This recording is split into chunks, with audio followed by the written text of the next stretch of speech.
Baik, moto tabisan imamat saya ambil dari Mazmur 25 ayat 5, bawalah aku berjalan dalam kebenaran-Mu dan ajarlah aku. Saya memilih moto ini di mana saya melihat diri saya sebagai seorang anak kecil yang tidak tahu arah jalan kemana. Makanya saya memilih memasrahkan diri saya kepada Tuhan supaya Tuhan membawa saya berjalan di dalam kebenarannya. Dan sambil berjalan itu, saya juga meminta Tuhan untuk mengajari saya.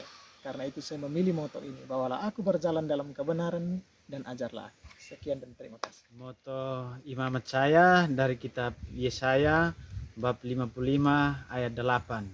Sebab rancanganku bukanlah rancanganmu dan jalanmu bukanlah jalanku.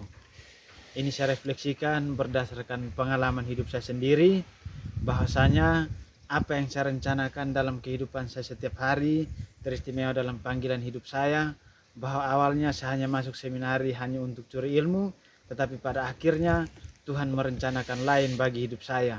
Ia menggiring saya sehingga pada akhirnya saya dipilih dan akan ditabiskan menjadi imam.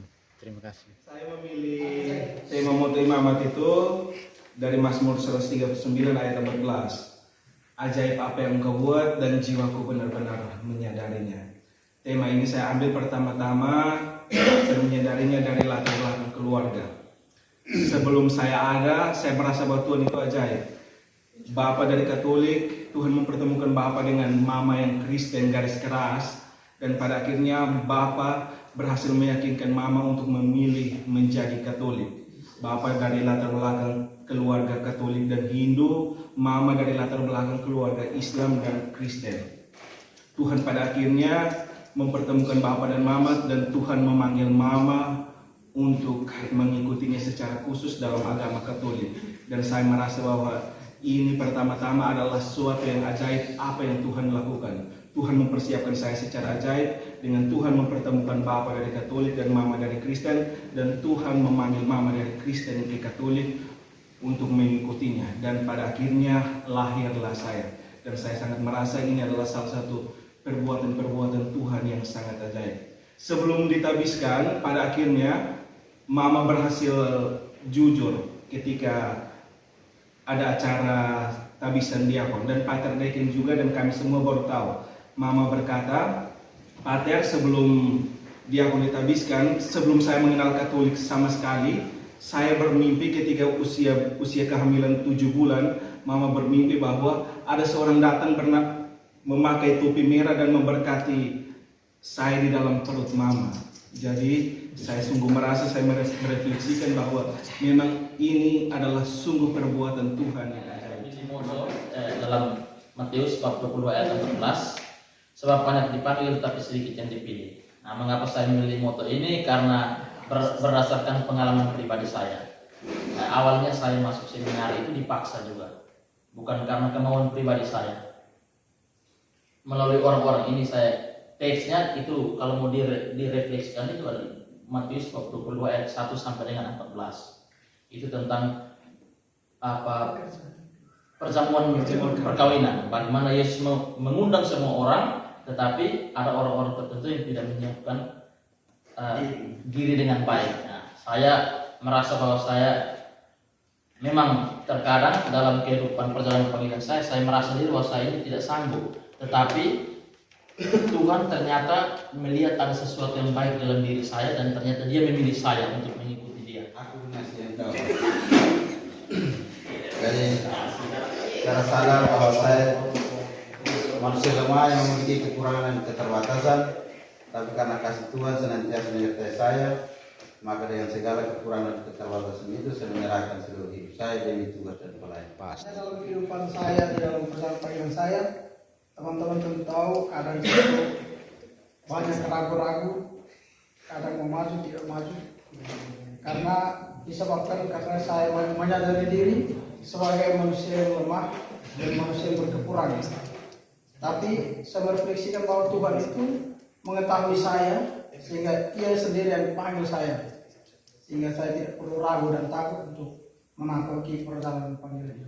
Paulus bahwa kehidupan umat manusia itu sendiri pada dasarnya ketika seorang anak manusia lahir dari rahim seorang ibu, dia akan diperhadapkan dengan perkara-perkara. dia akan diperhadapkan dengan segala persoalan-persoalan. Dan sebagai orang Kristiani, ketika kita berhadapan dengan perkara atau persoalan-persoalan, tentu kita akan kembali kepada Tuhan yang memberikan kekuatan kepada kita. Maka saya memilih moto ini sebagai pegangan hidup saya untuk menjadi kekuatan panggilan imamat saya. Tantangan, godaan, saya seperti Bartimeus, buta, mau berjalan kemana. Lalu Yesus sudah baru datang dan ada kekuatan yang mengarahkan saya. Kira-kira refleksinya begini, bahwa dalam perjalanan hidup, terutama dalam perjalanan panggilan, tentu ada persoalan sebelumnya dan akan ada persoalan-persoalan selanjutnya.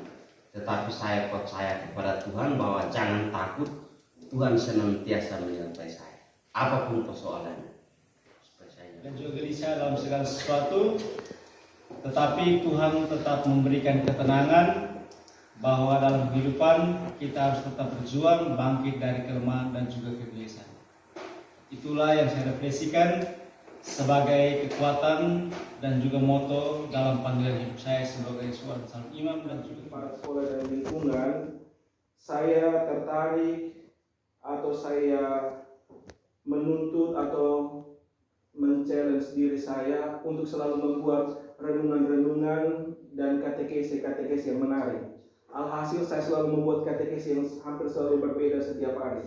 Terakhir, saya menyadari bahwa saya terlalu banyak menyibukkan diri dengan isi kepala dibandingkan dengan mengisi hati. Sehingga tadi apa yang disampaikan oleh Pater mengenai dampak globalisasi terhadap daya tahan dalam kehidupan berdoa, saya sungguh merasakan dampak ini. Dan juga saya sungguh merasakan dampak globalisasi yang mengganti altar dengan TV atau HP atau sinetron. Kurang lebih karena memang kami di kampung, saya tertarik secara khusus untuk nonton drakor, Pater.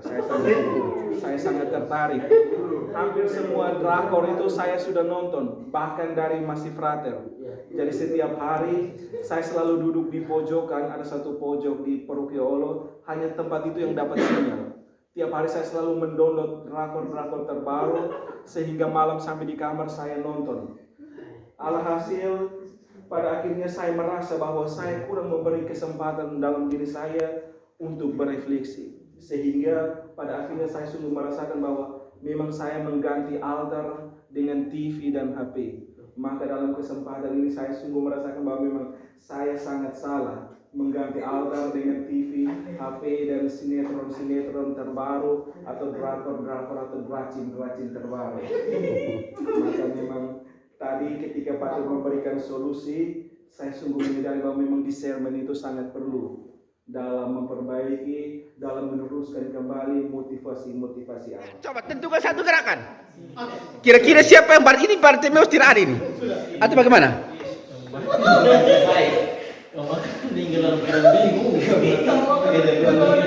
Hak kamu menjadi patung dan bergerak. Yang maksud bibliolog ini kita makin mengerti teks, tetapi saya lihat ini makin membingungkan teks. Ya. Supaya ini kita menemukan itu white fire, tetapi ini macam black fire. Yesus secara rumah mendengarkan firman Tuhan. Hanya satu saja yang perlu mendengarkan firman Tuhan. Saya percaya pada Yesus berdoa di Ya, Yesus berdoa di Taman Getsemani. Yesus berlutut, para murid nyenyak. Mengalami situasi malam kelam.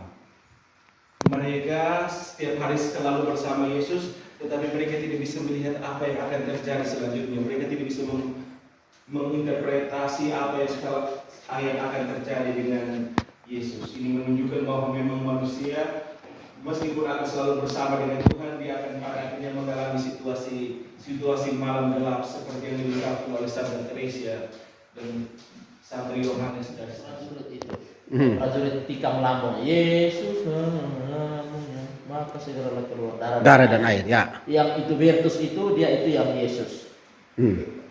itu perempuan. Yang ini perempuan, ini perempuan. yang mana di sini. Dia oke. Ini sapi ini serdadu yang Ini kepala masuk, saya. kepala masuk. Yang berlutut ini Marno ini. Yang berlutut ini Bunda Maria. Bunda, terus yang di bawah kaki Yesus Perempuan yang lain. perempuan. Terkadang seperti renungan kelima tadi dalam retret kita, kita juga mengalami saat-saat terluka, baik psikis, fisik maupun emosional. Saat terluka mungkin terasa seperti kita berada di tengah badai. Namun di tengah badai kita diajak untuk menemukan ketenangan dan tetap berpegang teguh pada iman. Bayangkan badai sebagai kesempatan untuk menjadi lebih kuat dan berani dalam pelayanan. Bercerita tentang badai ini, saya ada sebuah pengalaman di paroki. Kebetulan saya menjalani tugas praktek diakonat di paroki Sadi.